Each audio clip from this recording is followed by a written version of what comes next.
Welcome to another episode of My Weird Prompts, an AI-generated podcast featuring the random prompts of Daniel Rosehill as answered by a revolving cast of friendly AI characters. Join us for deep dives into AI, technology, and whatever other random thing Daniel finds fascinating today. Subscribe on Spotify or your favorite podcatcher. Now, today's episode. This episode was generated using artificial intelligence. Please verify facts. Hey there, Herman and Corn.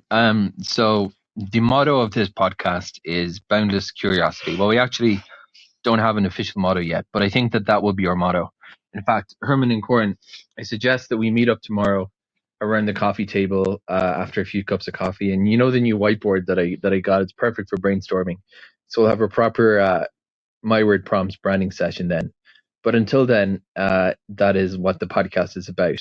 One of the great unsolved mysteries of the internet and the world is taxi drivers. Specifically, who are taxi drivers talking to? This is an issue that transcends cultures, countries, wherever you go in the world.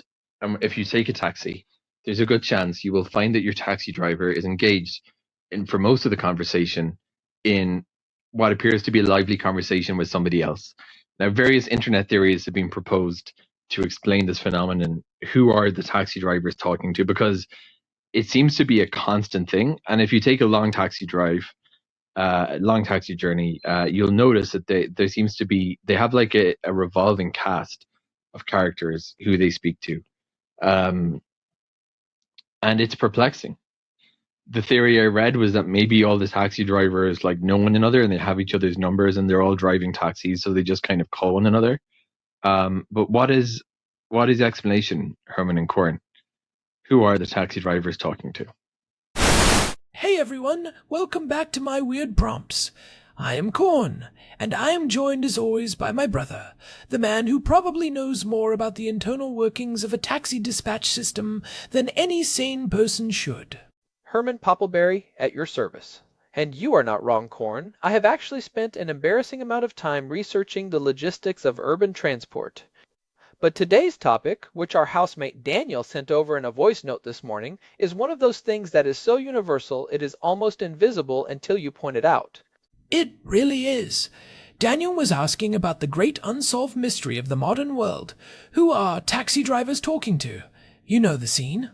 You get into a cab, whether it is here in Jerusalem or New York or London or Tokyo, and the driver is already mid-conversation. They have got that Bluetooth earpiece in, or maybe just a wired bud hanging from one ear, and they are talking. And they do not stop. They talk when they pick you up. They talk while they are weaving through traffic, and they are still talking when you get out. It is the infinite phone call. It is a global phenomenon that transcends culture and language. It does not matter if the driver is speaking Arabic, English, or Portuguese, the cadence is the same. It is a low-level, continuous stream of dialogue that seems to have no beginning and no end. And Daniel wanted to know what is actually going on there. Is it a secret network? Is it family? Is it just one very long-winded friend?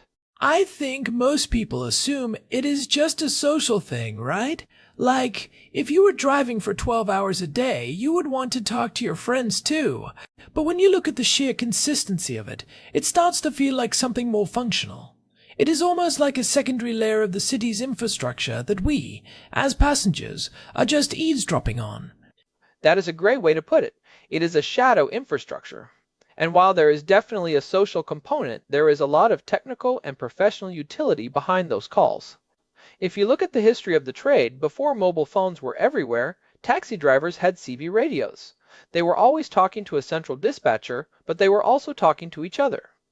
They would share information about where the traffic was backed up, where the police were setting up speed traps, or which hotels had a long line of tourists waiting for a ride. Right, the classic radio culture. But the radio was public, or at least visible to the company. What we are seeing now with mobile phones and apps is much more decentralized. It is like they have taken that old radio community and moved it into a private digital space. Exactly, and the technology has evolved to make this easier.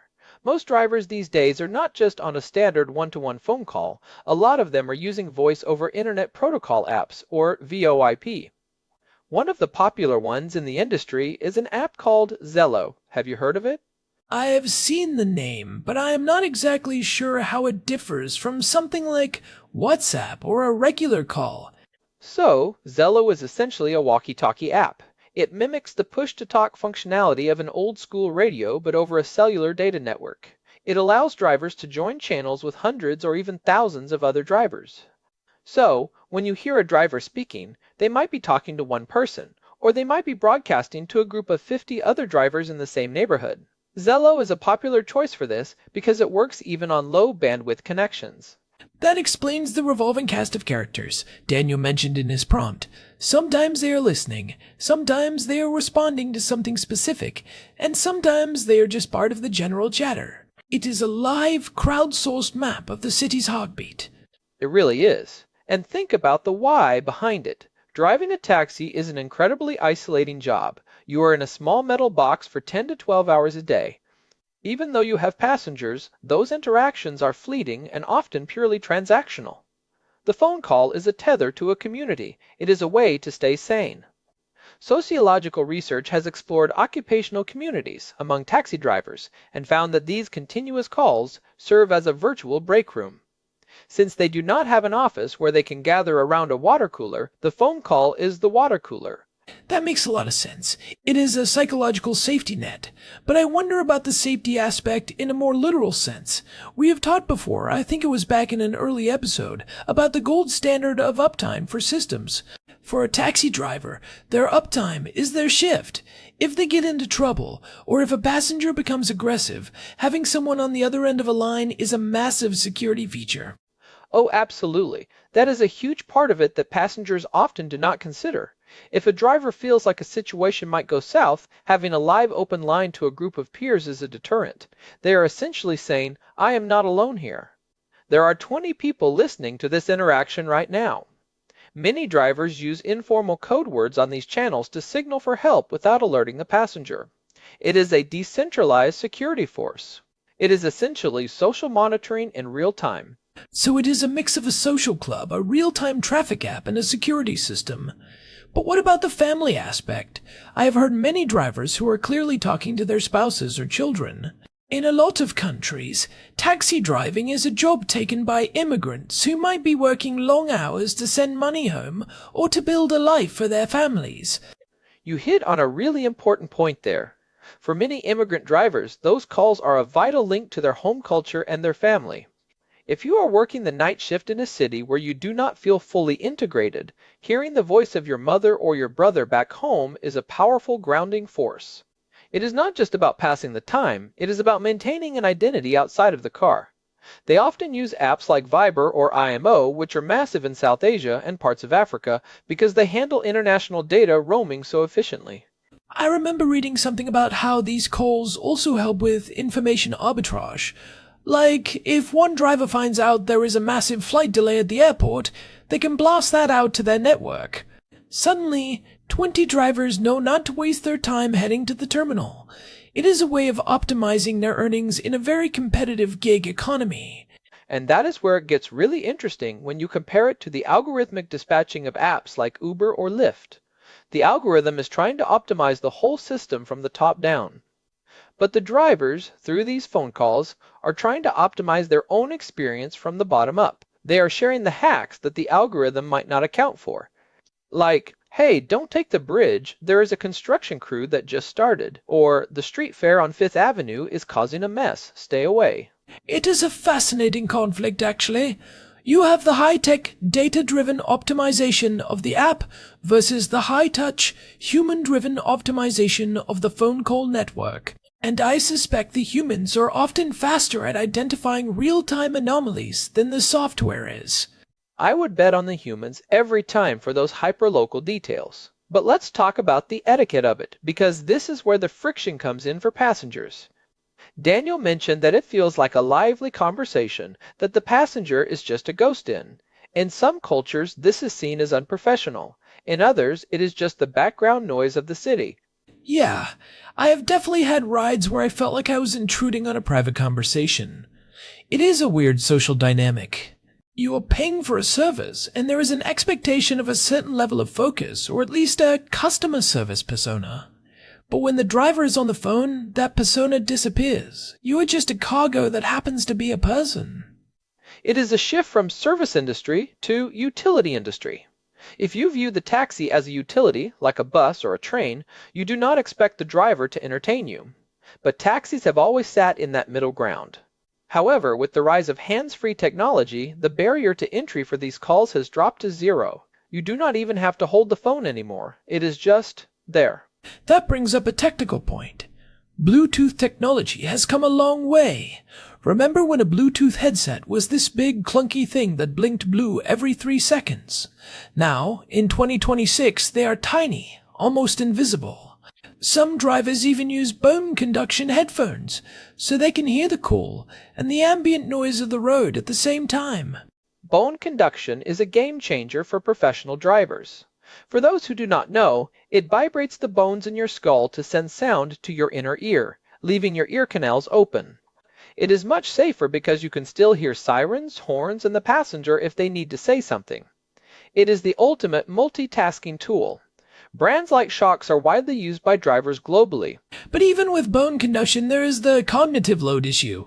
We've all heard the stats about distracted driving. Does being in a continuous 12-hour conversation affect their ability to drive safely? That is a controversial area. Some studies suggest that hands-free is not actually brain-free. Your brain is still processing the conversation, which can slow down your reaction time. But on the flip side, some researchers argue that for professional drivers doing repetitive routes, the conversation might actually keep them more alert by preventing boredom and highway hypnosis. It is a delicate balance. It is like having a podcast on, I guess. Only you are an active participant. Speaking of which, I wonder how many taxi drivers listen to my weird prompts while they are between calls. I hope a lot of them do. We should do a shout out. To all the drivers out there on the midnight shift, we see you and we appreciate the hustle. But back to Daniel's question about the revolving cast. Have you ever noticed how the tone of the conversation changes? Oh, definitely. Sometimes it is very intense, almost like an argument. Other times it is just a rhythmic, okay, yay, for 20 minutes. It feels like they are part of a massive, ongoing soap opera. It basically is a soap opera. If you are part of a group of 50 drivers, you know everyone's business. You know whose car is in the shop, whose kid is sick, who had a bad tip from a passenger. It is a community that exists entirely in the ether. And it is not just localized. With apps like WhatsApp, drivers are often in groups with people from their home villages who are now driving taxis in Paris, New York, and Dubai. It is a global taxi driver diaspora. That is incredible to think about. A driver in Jerusalem could be talking to a friend driving a cab in Queens, New York, comparing notes on the price of petrol, or the best way to handle a specific type of engine trouble. The internet has turned the taxi cab into a global node. It really has. We talked about the Israeli logistics paradox in a previous episode and how information moves. In the taxi world, information moves at the speed of voice. It is the most efficient network because it does not require anyone to stop and type. It is all hands on the wheel, eyes on the road communication. So, if we were to break down the who for Daniel, it is a hierarchy. At the top, you have the immediate family for emotional support. Then you have the local squad of fellow drivers for traffic and safety info. And then you have the broader community for general banter and passing the time. It is a multi-layered social ecosystem. And let's not forget the dispatch element. Even with apps, many traditional taxi companies still have a human dispatcher who might be part of these groups. Or, in some cases, the dispatcher is just the most senior driver in the group who takes it upon himself to coordinate everyone. It is a self-organizing system. It is a great example of emergent behavior. No one sat down and designed the infinite taxi phone call. It just evolved out of a combination of technical availability and human need.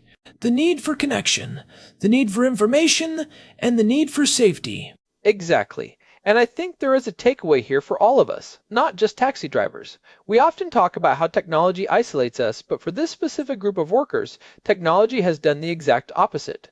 It has created a tight-knit, supportive community where there used to be only isolation. It is a very human use of digital tools. That is a really positive way to look at it, even if it can be a bit annoying as a passenger when you want a quiet ride. Knowing that the driver is part of a supportive network makes the whole experience feel a bit more, grounded. I agree. Though I will say, if you really want a quiet ride, most of the apps now have a quiet mode setting. But for a regular street hail taxi, you are just a guest in their mobile office. And in that office, the conference call is always on. It is a permanent meeting. I wonder what the longest continuous call in history is. I bet a taxi driver holds the record. I would not be surprised. I have heard stories of drivers who leave the line open even when they go home, just so they can hear the chatter of the night shift while they fall asleep. It becomes the soundtrack of their lives. That is actually quite touching. It is a form of digital companionship that is very specific to our era. Before we move on to the practical side of this, I want to touch on the misconception aspect. A lot of people think the drivers are being rude or ignoring them. But from the driver's perspective, they're just doing their job in a way that allows them to remain a functioning human being. Right. It is not an act of aggression against the passenger. It is a survival strategy. If you had to drive in Jerusalem traffic for 10 hours without talking to anyone, you would probably lose your mind too. The rudeness is really just a clash of expectations. We expect a certain type of service, but the driver is providing a different one. So, what can we actually do with this information? As passengers, how should we handle this?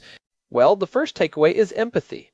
Understanding that the call is a lifeline makes it much easier to be patient with it, but also it is okay to set boundaries. If you need to make a phone call yourself, or if you have a headache and need silence, a polite, "Excuse me, would you mind if we had a bit of quiet for this ride?" usually works. Most drivers are happy to oblige. They just don't realize it is bothering you because for them, it is just white noise. And if you're curious, you can always ask. I have had some great conversations with drivers where I asked, "Who are you talking to?" And they explained the whole system to me. It is a great way to break the ice and learn something about the city you are in. Definitely. Another practical takeaway is for anyone who works a solo, remote job. There is a lot to learn from the taxi driver model. If you are feeling isolated working from home, why not start a body doubling call with a friend or colleague? You don't even have to talk the whole time, just having the open line can provide that same sense of community and accountability. I love that. The virtual office for the remote worker. It is the same principle. We are social animals, and we are not meant to do these repetitive or isolating tasks in a vacuum. Exactly. Now looking ahead, I wonder how this will change with autonomous vehicles. When the driver is an AI, who will it be talking to? Probably just other AIs, exchanging petabytes of data about road conditions and battery levels. But the human element, the jokes, the venting, the family updates, that will be gone. It will be more efficient, but much less interesting. I think we will miss the infinite call once it is gone. It is a piece of urban folklore that is being written in real time every day. It really is. It is the heartbeat of the city, transmitted over 5G. Well, I think we have thoroughly explored Daniel's mystery. It turns out the answer is everyone and no one all at once. It is a beautiful, chaotic digital village. A village on wheels. I love it. Before we wrap up, I just want to say a huge thank you to everyone who has been listening. We've been doing this for over 200 episodes now, and the community we have built here is something special. It really is. And hey, if you are enjoying these deep dives into the mundane and the mysterious, we would really appreciate it if you could leave us a review on Spotify or whatever podcast app you use. It genuinely helps other curious people find the show. It really does. And remember, you can always find us at myweirdprompts.com. We have the full archive there, plus a contact form if you want to send us your own weird prompt. Maybe your question will be the basis for the next big episode. That would be amazing. Also, a quick thanks to Daniel for the prompt today. It was a fun one to dig into. I might have to go take a taxi ride now just to see if I can spot a bone conduction headset in the wild. Just don't forget to tell them you are a fan. All right, I think that's it for this week. This has been my Weird Prompts. Stay curious, everyone. We will talk to you in the next one. Goodbye. So, Herman, be honest. When you were researching this, did you actually download Zello? Oh, I absolutely did. I spent about 3 hours listening to a channel of truck drivers in the Midwest. It was fascinating. They have their own entire dialect. I didn't understand half of what they were saying, but the sense of camaraderie was palpable. See, I knew it. You can't help yourself. It is a sickness, Corn, a beautiful information-seeking sickness. Well, I suppose there are worse things to be addicted to than boundless curiosity. Exactly. Anyway, I think I hear the kettle. Coffee time? Definitely. Let's see if we can get Daniel to join us. I want to hear what he thought of our explanation. He's probably on a phone call. Touché. All right, let's go. Thanks again for listening, everyone. We really do appreciate you spending your time with us. It means a lot to two brothers in Jerusalem who just like to talk about stuff. It really does. Catch you later. See ya. Wait, one more thing. Did we mention the OSI model in relation to the taxi network? Herman, we are not going back into the OSI model. We did that in a previous episode.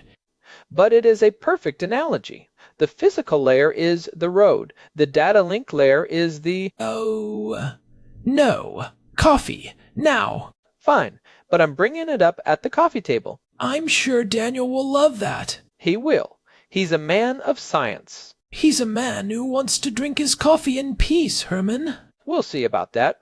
All right, signing off for real this time. Bye. Bye. This episode was generated using Gemini Flash 3. Text-to-speech engine was Chatterbox Turbo. Thanks for listening to another episode of My Weird Prompts, an AI-generated podcast featuring Daniel Rosehill's AI prompts, as answered by a revolving cast of friendly AI characters including me, Cornelius the Sloth. Subscribe on Spotify or visit myweirdprompts.com.